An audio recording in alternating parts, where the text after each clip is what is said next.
Touchdown! 5, 4, 3, 2, 1, start! My name is Kahaly. I'm from a small place in New York City called Staten Island. It's one of the 5 boroughs. I come from a pretty good family home. Both my parents were in the Navy. I have one older brother, one younger brother, and they all went to college. You know, they had no problem grasping the information and getting degrees and going on to do some pretty big things. And for me, that was a struggle. I think that I took that, you know, well, if I can't be on the good side of things, I'm gonna be on the bad side of things. I'm the rebel, I'm different. You know, me and my group of friends would go through our parents' medicine cabinets, see what we got. Cool, let's go cut class, eat these, and see what happens. Probably around 16 years old, I wanted that feeling all day long, all night long. And I remember I had like this moment of clarity that if I joined the military, I'll get away from all of that, right? I felt like every day that I woke up and I put the uniform on, you know, I knew we were going to get, like, you know, what they do in boot camp, you know, they slay you every single day, you know, but at some point you just look forward to it, you know, and like, just gotta get through it. It's a rite of passage. So switching back from that boot camp and ESO and School of Infantry back to my hometown, it was difficult in a way because I remember when I came back, everybody's still doing the same thing. Everybody was still doing the same drugs. Thank God I left that, you know, I'm better than that. I'm never gonna do that. And then, you know, one night at a party, okay, I'm already drunk, why not? And I took a half of a Percocet and I was like, ooh, okay. You know, it was a weekend thing and then it started becoming a few days a week type of thing. And then I hurt my back. Probably didn't need painkillers, but I seeked them out, you know, and then once I got that script, it was off to the races. Me and my girlfriend would set up a plan. I go to work, she go to work, or we figure out how can we steal money or get money from somebody somehow.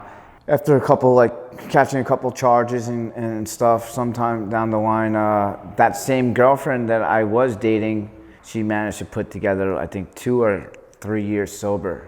It was around February, and I'll never forget, I reached out to her and I was like, I need help. And in my head, I just had to come out and detox and go back to work. I'd be okay. And when I got home and I landed, it was during COVID. My mother got COVID. She ended up hooked up to a ventilator in ICU for 7 months in a medically induced coma. And I was just out there running and gunning, you know, stealing from her while she's in the hospital, crashing cars again. And I might have been using suicidally, but I didn't want to die. You know, there's a bottom, you know, and there's a bottom below, right? That's what they say in the rooms. And like, once I opened up that door, a whole new set of problems come in, man. And it got really bad during COVID for me. Really, really bad. It was August 23rd, 2020. I flew out to California again. I did that for a couple of months, in and out, in and out, in and out, in and out. And I couldn't get it together. And it was probably about my 14th or 15th time in a detox center in as little as 3 months. One of the guys that worked there at that detox center, this is like the 2nd or 3rd time he saw me there, and he's like, what are you doing with your life? He's like, you're never gonna get sober, man. You need to do something different. So he told me about Treehouse Recovery, a place that he went through. They're up early in the morning. They go out on boats like Navy SEALs in the morning. Okay, this is different. Instead of really facing my problem and the addictions and the alcoholism and like getting down to like the root of it, I haven't done that yet. And when I came here, it allowed me to work on all that and also feel a part of a community. Immediately, I felt I was back in the military, so to speak, and I missed that with the military. I missed hanging out in that environment with the boys, just hanging out with the squad. You know, we laugh a lot. I still laugh every day. Like, I laugh a lot with these guys. We cry together. Like, sometimes some serious things happen, you know, and we cry, we laugh, we do everything together here. All right, team 2, 1, 2, 1, 2, team 2! And when that happens and everybody's there thinking about the other, that's when the magic happens, because now it's not about me anymore. It's not about I, me, just like in the military. It's about the guys to the left and right of me. And that creates a bond that a lot of people never get to experience in life, ever. And that's the magic that happens here. They build this bond.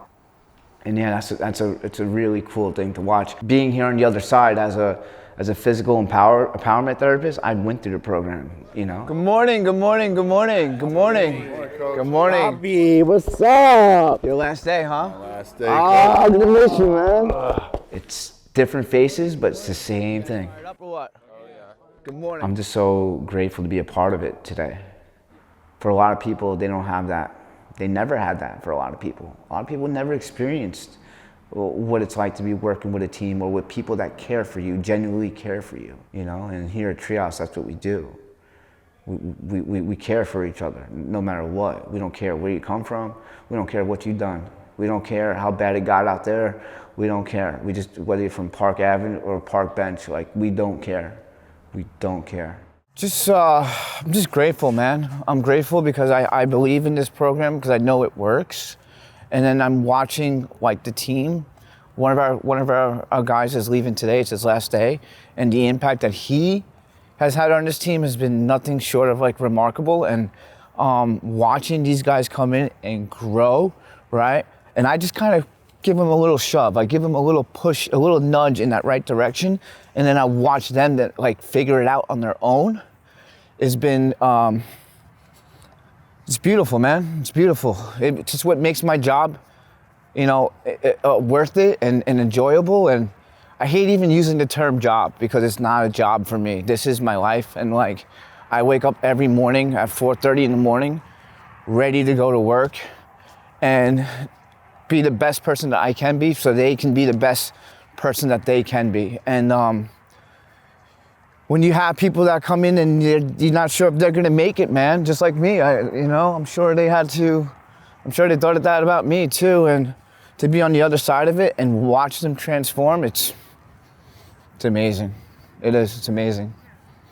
It's heartwarming, you know? Look at that, look at this guy. I get to come up here before everybody else wakes up.